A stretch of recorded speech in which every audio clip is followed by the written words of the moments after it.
Welcome to my channel Islamic واقعات studio. بسم اللہ الرحمن الرحیم۔ السلام علیکم پیارے ناظرین، آج کی ویڈیو اگر بیوی ملنے سے منع کرے تو شوہر کے لیے کیا احکام ہیں، اس کے بارے میں بات کرتے ہیں۔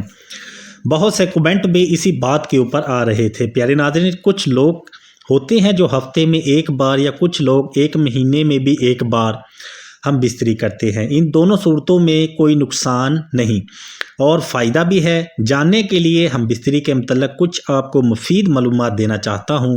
آپ سے گزارش ہے کہ ویڈیو کو مکمل دیکھیے گا اور زیادہ سے زیادہ اس کو شیئر کیجیے گا تاکہ کسی اور کو بھی اس کے بارے میں معلومات اور آگاہی مل سکے، ان طریقوں کے بارے میں آگاہی مل سکے۔ پیارے ناظرین، بد نظری سے آپ کو بچنا ہے۔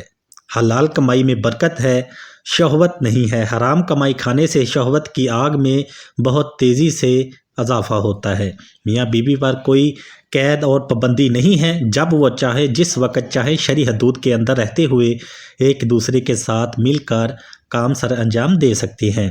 پیارے ناظرین، ایک مہینے میں ایک ہی مرتبہ ہم بستری کرنا اور زیادہ ضرورت محسوس ہو تو 2 مرتبہ، اگر اس سے بھی دل نہ بھرے یا دل اطمینان حاصل نہ ہو تو ہفتے میں 1 مرتبہ بھی ہم بستری کرنا احادیث سے بھی ثابت ہے۔ پیارے ناظرین، ہم لوگوں کو علماء کرام سے مسائل پوچھنے میں شرم آتی ہے اور اسی شرم کی وجہ سے ہم گناہ میں بھی مبتلا ہو جاتے ہیں، لیکن وہی انفارمیشن جو آپ کو علماء سے پوچھنے میں شرم آتی ہے وہ آپ کو میں ویڈیوز کے ذریعے ہی بتا دیتا ہوں۔ پیارے ناظرین، شوہر اور بیوی تنہائی میں صحبت اختیار کریں یا ملاپ کریں، اس سے ہم بستری کہلایا جاتا ہے۔ ہم بستری کے بہت سے نام ہیں، صحبت، جمع وغیرہ وغیرہ۔ پیارے ناظرین، شہوت اللہ تعالیٰ نے ہر جاندار، چاہے وہ انسان ہو یا جانور، ہر ایک میں جسمانی ضروریت بھی ہوتی ہے۔ اولاد کے ذریعے نسل آگے بڑھتی ہے۔ اس عمل کو ناجائز طریقے سے کیا جائے تو یہ زنا کہلاتا ہے، جو کہ بہت بڑا گناہ ہے۔ حلال اور جائز طریقہ یعنی کہ نکاح کے ذریعے پورا کیا جاتا ہے اور اس عمل پر آپ کو ثواب بھی ملتا ہے۔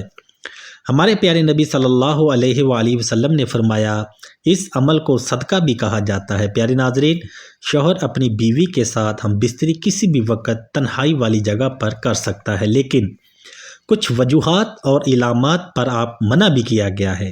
پیارے ناظرین، اگر بیوی کو حیض کی حالت مبتلا ہو گئی تو شوہر اس سے ہم بستری نہ کرے۔ سورۃ البقرہ کی ایک آیت ہے، اللہ جل شانہ ارشاد فرماتے ہیں، حیض کی حالت میں اپنی بیویوں سے قربت مت کرو یہاں تک کہ وہ پاک ہو جائے۔ پہلی صورت میں یعنی بیوی جب حالت حیض ہو اس میں ہم بستری نہ کرو، لیکن حیض میں اس کے ساتھ سونا، اس کا بوس لینا، اس کے ساتھ چھیڑ خانی کرنا، کھانا پینا، یہ سب جائز ہے۔ دوسری صورت جس میں ہم بستری کرنے سے منع کیا گیا ہے وہ ہے نفاس کی حالت۔ جب بیوی ماں بنتی ہے، جب بچے کی ولادت ہوتی ہے تو وہ حالت نفاس ہوتی ہے۔ نفاس کے 40 دن ہوتے ہیں، لیکن کچھ عورتیں 40 سے پہلے ہی پاک ہو جاتی ہیں۔ آج کے دور میں ہم اس کو 1.25 مہینہ کہتے ہیں۔ جب وہ پاک ہو جائیں تو شوہر اپنی بیوی کے ساتھ ہم بستری کر سکتا ہے۔ اب بات کرتے ہیں تیسری صورت میں، جس میں بیوی کے ساتھ ہم بستری کرنے سے منع کیا گیا ہے، وہ روزے کی حالت میں۔ شوہر یا بیوی اگر روزے کی حالت میں ہوں یا دونوں ہی روزے رکھتے ہوں اور افطار تک ہم بستری وہ نہیں کر سکتے، اگر روزے کے دوران ہم بستری کر لی تو روزہ وہی ٹوٹ جائے گا اور اس کا کفارہ بھی لازم ہوگا۔ افطار کے وقت روزہ مکمل ہو جاتا ہے، اس لیے افطار کے بعد ہی ہم بستری کرنا جائز ہے۔ اب بات کرتے ہیں چوتھی صورت کے بارے میں، ہم بستری کرنے سے منع کیا گیا ہے، وہ ہے احرام کی حالت میں۔ حج اور عمرے کے وقت انسان احرام کی حالت میں ہوتا ہے تو اس وقت بھی ہم بستری نہیں کرنی چاہیے۔ جب احرام کی حالت ختم ہو جائے پھر انسان ہم بستری کر سکتا ہے۔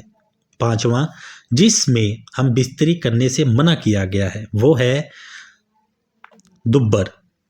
آپ سمجھ ہی گئے ہوں گے، یعنی کہ پچھلی شرمگاہ میں ہم بستری کرنا۔ شوہر اپنی بیوی سے اگلی شرمگاہ میں جس طرح چاہے ہم بستری کر سکتا ہے، اس کے لیے جائز ہے، لیکن پچھلی شرمگاہ یعنی کہ دبر، پخانے والی جگہ پر ہم بستری کرنا سختی سے منع کیا گیا ہے اور یہ گناہ ہے۔ نبی صلی اللہ علیہ وآلہ وسلم کا فرمان بھی ہے کہ جو ایسا کرتا ہے اس پر لعنت ہے۔ پیارے ناظرین، چھٹی صورت یہ ہے کہ شرمگاہوں کو منہ میں لینا، یہ بھی ایک نہایت اور گندا عمل ہے، اس سے بھی آپ کو بچنا ہے۔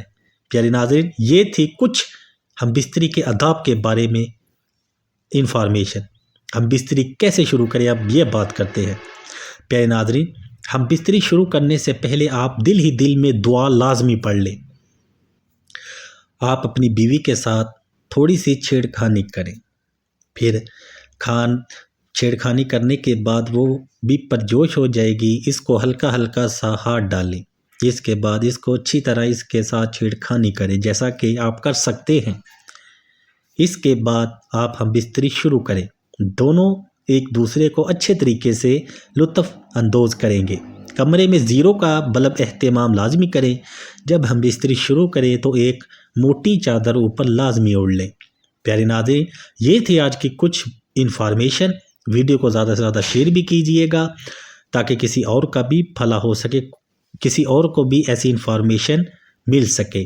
پیارے ناظرین، کمنٹ میں گڈ انفارمیشن لازمی رکھیں اور اللہ تعالیٰ کے 99 ناموں میں سے ایک نام بھی ضرور ٹائپ کریں۔ ملتے ہیں نیکسٹ ویڈیو میں، تب تک کے لیے اللہ حافظ۔